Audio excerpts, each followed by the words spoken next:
नमस्कार सभी लोगों को। आज हम लोग भारतीय संस्कृति के बारे में चर्चा करेंगे कि भारतीय संस्कृति क्या है। सबसे जो महत्वपूर्ण बात है वो यह है कि संपूर्ण विश्व में प्यार और मानवता का संदेश बांटने वाला, प्यार और मानवता का संदेश देने वाला अगर कोई राष्ट्र है, अगर कोई देश है तो वो भारत है। सदियों पहले, आज नहीं, आदिकाल से भारत के ऋषियों मुनियों ने वसुधैव कुटुंबकम की घोषणा की थी, अर्थात संपूर्ण विश्व हमारे लिए परिवार है। हम संपूर्ण विश्व को परिवार मानते हैं। हम संपूर्ण विश्व को परिवार मानकर उसका पालन पोषण करने का कोशिश करते हैं या पालन पोषण करते हैं। आदिकाल से लेकर के आज अभी कोरोना काल में देखिए, भारत ने अगर कोरोना की वैक्सीन बनाई तो वो केवल अपने नागरिकों को नहीं, अपने नागरिकों को तो दिया ही गया, विश्व के तमाम ऐसे देशों को जिनके पास ये सुविधा उपलब्ध नहीं थी। जब बड़े बड़े अहंकारी राष्ट्र कह सकते हैं आप, या जो अपने आप को विकसित राष्ट्र मानते हैं, उन्होंने हाथ खड़ा कर लिया। अपने नागरिकों की सुरक्षा वो नहीं कर पाए, दूसरे नागरिकों की, दूसरे के देश के नागरिकों की सुरक्षा क्या करेंगे। तब भारत ने हाथ आगे बढ़ा करके और विश्व के लोगों को अपना परिवार मानते हुए उस परिवार के प्रति दायित्व के निर्वहन की बात की और विश्व के तमाम देशों को वैक्सीन उपलब्ध कराया। अगर हम देखें कि ये हमारी भारतीय संस्कृति है, अर्थात भारतीय संस्कृति इस तरह से है जिसमें मानव को एक सामाजिक प्राणी बनने में जिन तत्वों का योगदान होता है, उन सभी तत्वों की व्यवस्था को संस्कृति कहते हैं। साहित्यकार की बात अगर आप करें तो साहित्यकारों ने संस्कृति को जीवन का प्रकाश माना है। इतिहासकारों के लिए देश की कलात्मक अथवा बौद्धिक विकास ही संस्कृति है। मानव शास्त्रियों के लिए अगर आप देखें तो सीखे गए व्यवहार की समग्रता ही संस्कृति है, जिसमें एक बालक का बचपन पलता है और पनपता है। तो अगर हम अपनी संस्कृति को मानव की सामाजिक धरोहर कहें, मानव का श्रेष्ठतम वरदान कहें, तो अतिशयोक्त नहीं होगा, क्योंकि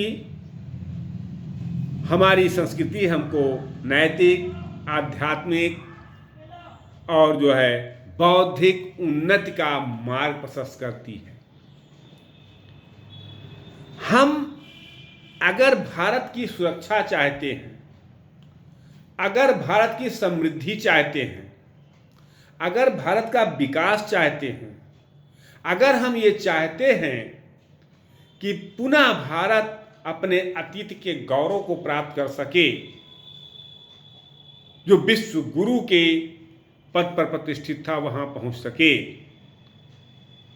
तो हमें अपनी उस संस्कृति को पुनः प्राप्त करना होगा। और उसको प्राप्त करने के लिए हमें मूल्य शिक्षा पर बल देना होगा। आज मूल्य शिक्षा की आवश्यकता प्रत्येक मंच से मांग की जा रही है कि मूल्यों की शिक्षा दी जानी चाहिए। आप सब जानते हैं, बच्चों को पालिए, पोसिए, बड़ा कीजिए। एक बाप 4 बच्चों को पाल पोस कर बड़ा करता है, उनका खर्चा उठाता है, लेकिन वही 4 बच्चे मिलकर के एक बाप को नहीं रख सकते हैं, एक बाप को नहीं पाल पाते हैं। एक बाप की सेवा नहीं कर पाते हैं। क्या यह सच्चाई नहीं है? सच्चाई है। हम सच्चाई से मुंह मोड़ लें, ये अलग बात है, लेकिन सच्चाई है। तो हमें इस चीज़ को देखना होगा कि हमारी भारतीय संस्कृति जोड़ने का काम करती है, तोड़ने का काम नहीं करती है। अर्थात बच्चों में उचित मूल्यों का निर्माण करना चाहिए, जिसमें हम आज अपने आप को अक्षम पा रहे हैं। अपनी शिक्षा व्यवस्था को बच्चों में नैतिक मूल्यों का निर्माण करने में अक्षम पा रहे हैं। हमें उसको सक्षम बनाना होगा। हमारी शिक्षा व्यवस्था में भारतीयता का सुगंध आना चाहिए, भारतीय शिक्षा व्यवस्था का सुगंध आना चाहिए और भारत की एकता का सुगंध आना चाहिए। तब हम पुनः उस गौरवमयी पद पर जिसमें हम पहले थे, अर्थात जो है विश्व गुरु के पद पर प्रतिष्ठित हो सकते हैं। तो हम इन्हीं शब्दों से अपनी वाणी को विराम देते हैं और अंत में ये हम जरूर कहेंगे कि मूल्य विहीन शिक्षा और मूल्य विहीन राजनीति, ये दोनों किसी देश को गर्त में ले जाती हैं। मेरा अपना मानना ये है कि कहीं ना कहीं हमारी शिक्षा व्यवस्था में मूल्यों की गिरावट है, मूल्यों में गिरावट आई है। हमें उसको निश्चित तौर पर उच्च करना होगा, उच्च एवं आदर्श मूल्यों की शिक्षा देनी होगी। हमें राम जैसे आदर्श को बताना होगा बच्चों को, कि जहाँ पे ये कहा गया कि प्रातःकाल उठ के रघुनाथा माता पिता गुरु नाम ही माथा, जहाँ राज सिंहासन नहीं बल्कि त्याग की बात बताई जाती है, जहाँ पर भरत लक्ष्मण जैसे भाई की बात की जाती है कि लेकिन लक्ष्मण जैसे भाई प्राप्त करने के लिए हमको राम बनना होगा। जब तक आप राम नहीं बनिएगा तब तक आपको लक्ष्मण जैसे भाई नहीं मिलेंगे।